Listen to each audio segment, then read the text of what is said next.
It's not a game, it's a rich thing.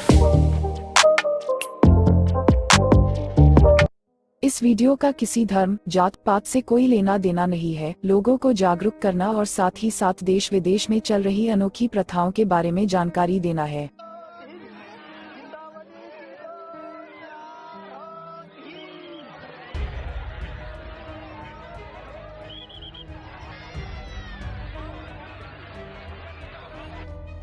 Bharat एक ऐसा देश है जो अद्वितीय संस्कृतियों और परंपराओं के साथ साथ कई अजीब अंधविश्वासों और रीति रिवाजों से भरा हुआ है।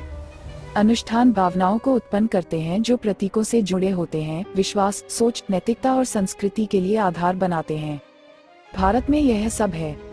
कर्नाटक के नागरला गांव और महाराष्ट्र के सोलापुर और वारंगल गांवों में एक छत से शिशुओं को फेंकने की रस्म निभाई जाती है।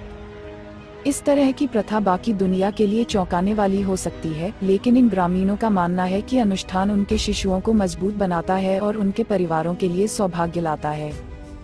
गांवों में हिंदू और मुस्लिम परिवार अपने शिशुओं को गांव के धार्मिक विद्वानों को सौंपते हैं, जो हाथों और पैरों से शिशु को पकड़ता है और पूजा स्थल की छत से फेंकने से पहले उन्हें जोर से हिलाते हैं।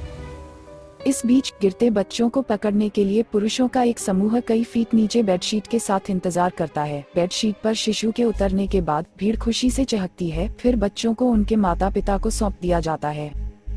हालांकि इस तरह की प्रथाओं से मृत्यु या चोट लग सकती है। साथ ही साथ शेकन बेबी सिंड्रोम, जो 6 साल की उम्र तक स्पष्ट नहीं हो सकता है।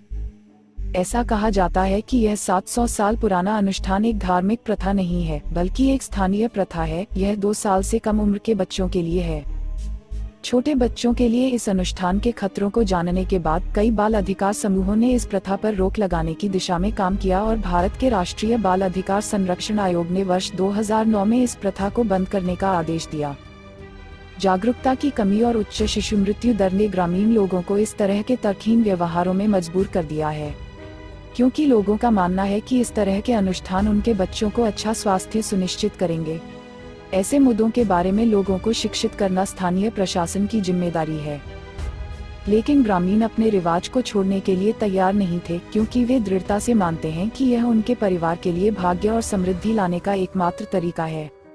इस प्रकार इस प्रथा को 2011 में पुनर्जीवित किया गया और अब भी इन गांवों में इसका पालन किया जा रहा है। Subscribe my channel for more interesting topics. Must share and comment.